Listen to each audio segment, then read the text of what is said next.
Marvel Rivals has a lot of backstory for each character, which includes characters that will likely join in the future and storylines that could be explored in later seasons. There is so much that is a significant amount of reading, so I am here to catch you up so you can keep playing the game. Welcome to another episode of our Marvel Rivals lore series, where this time we learn how Logan, the Wolverine, became a rival. And before we begin, I want to say two things. Number one, we are covering Wolverine on this episode because it was suggested by BCDLB, who left a comment on a previous episode. If you would like to suggest who we cover next, simply leave a comment on this video, or you can join our Discord server where we have a channel where you can suggest future videos. And number two, I just want to give a quick thank you to everybody showing your support for these videos. I came into this community not really, how do I explain it? I expected a little bit of pushback, you know, because I'm not coming from Overwatch. I'm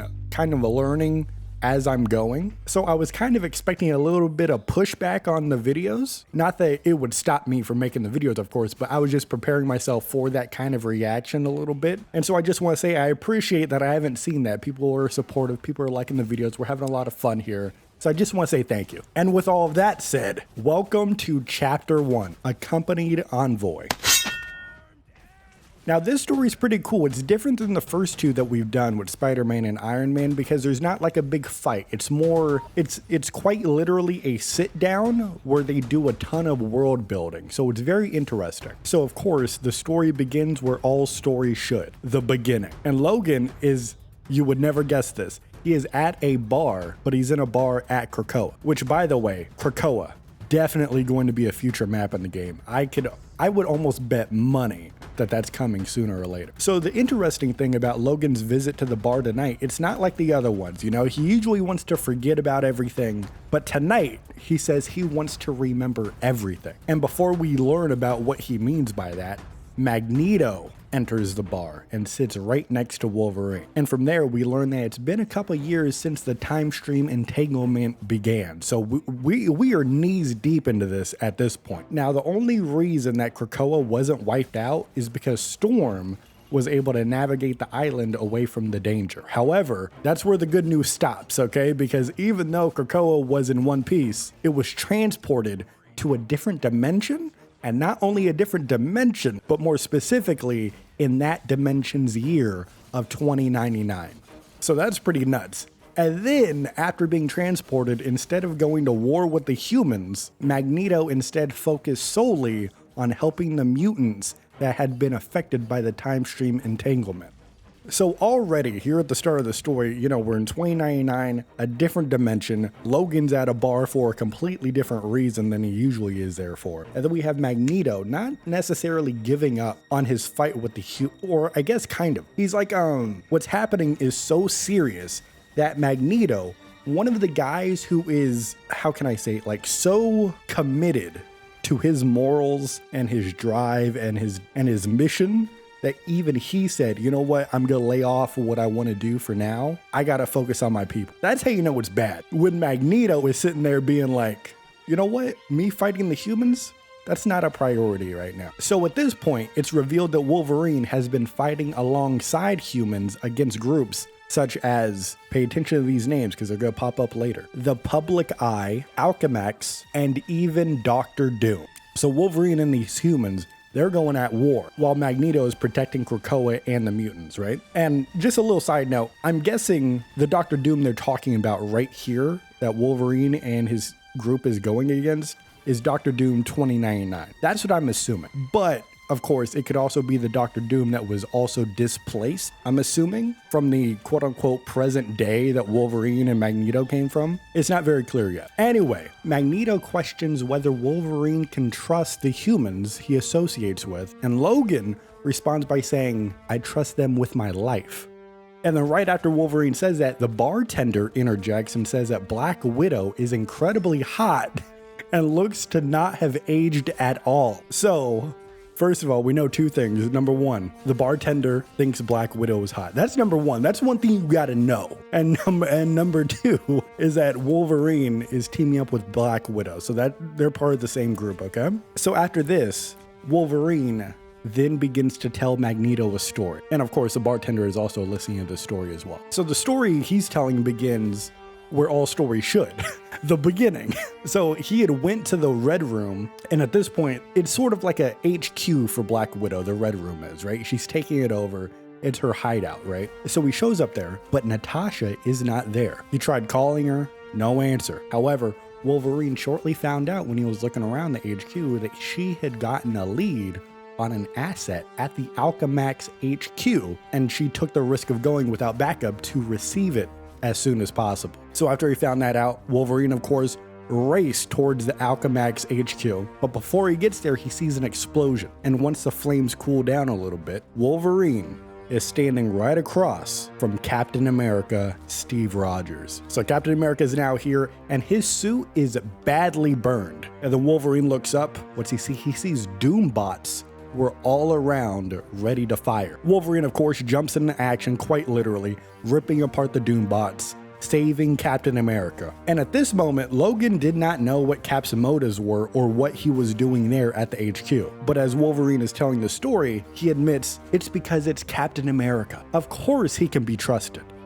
And then we also learn that Natasha came to the HQ to save Captain America, and that Cap had just been unthawed in this new dimension. So he's been frozen. He's the asset that Natasha went to see. So that makes sense why she instantly just went on her own. She's like, Cap? And then went to go save him, right? So at this point, Captain America is public enemy number one for Alchemax, the Public Eye, and Doctor Doom, the same people that Wolverine, Black Widow, and their group are fighting against. Now, Wolverine considered bringing Cap to Krakoa, but he doesn't have a mutant signature, so entering and exiting would not be an easy process.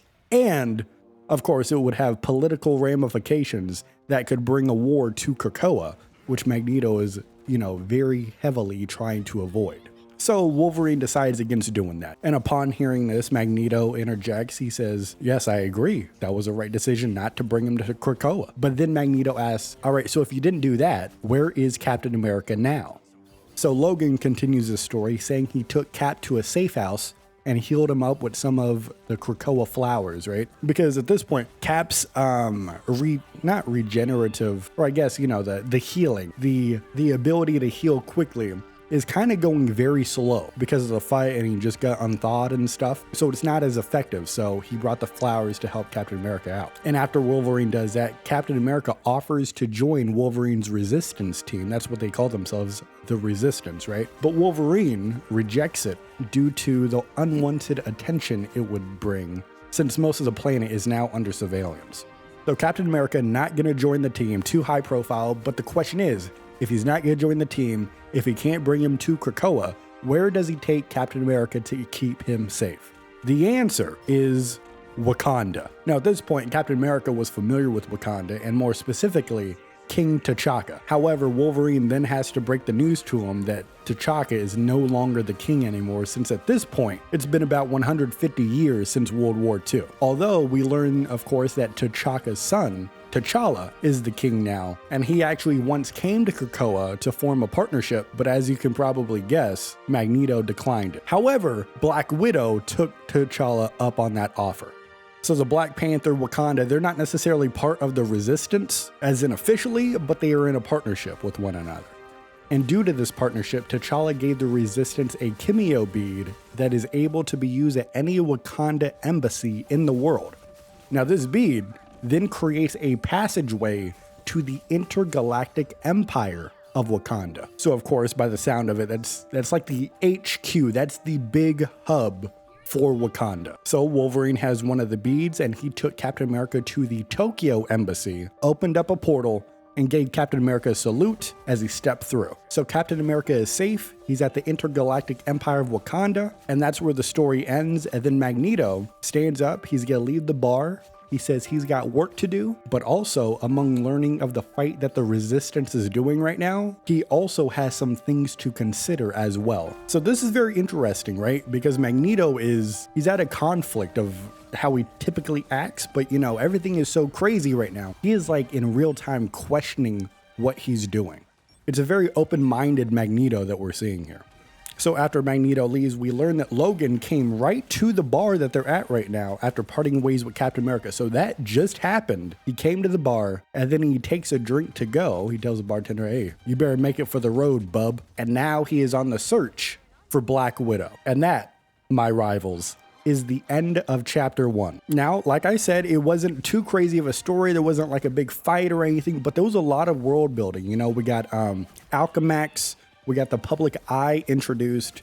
We have, you know, some Doctor Doom lingering. We see what's going on with Magneto. Black Widow right now is kind of missing. And then we also learn that this is likely the Captain America that we see in the game, the one that Wolverine took over to the Empire of Wakanda, who is, I don't know in the lore, maybe we might find out an answer when we get to Captain America's story at some point. I assume that Captain America was frozen back in the 40s like he typically is, and he's been frozen since then, and then wakes up in 2099. I'm assuming that's how they're doing it, but also it's possible that, you know, they do the thing where he's woken up a couple of decades after the 40s, and then maybe he got frozen again and then woke up in 2099. I'm not sure about that. We might get an answer. We're probably going to get an answer somehow, but right now it's unclear. So yeah, that is chapter 1. I like it a lot, man. I like the world building. That's a lot of story because, you know, the gameplay of the game is of course fun, but at some point it's gonna get very repetitive. And I very much appreciate how there's so much story in this game that we could just keep going with and, you know, speculate, theorize based off of what they're doing in the background, what's going to happen next. I like this a lot. I'm very interested. Hopefully you're having a good time too. But again, if you would like to suggest who we cover next, simply leave a comment or you could join our Discord server. We would love to have you on that server. Please leave a like on the video if you like it. It would help it get to more people. If you would like to become a YouTube member, we have memberships open and available for your viewing pleasure if you like. You might even get some of these videos early because I'm about to record a bunch later today. Thank you so much for watching, but you have to remember, although I thank you for watching, you and I, we are rivals till the end. And just like Gambit, you better remember it.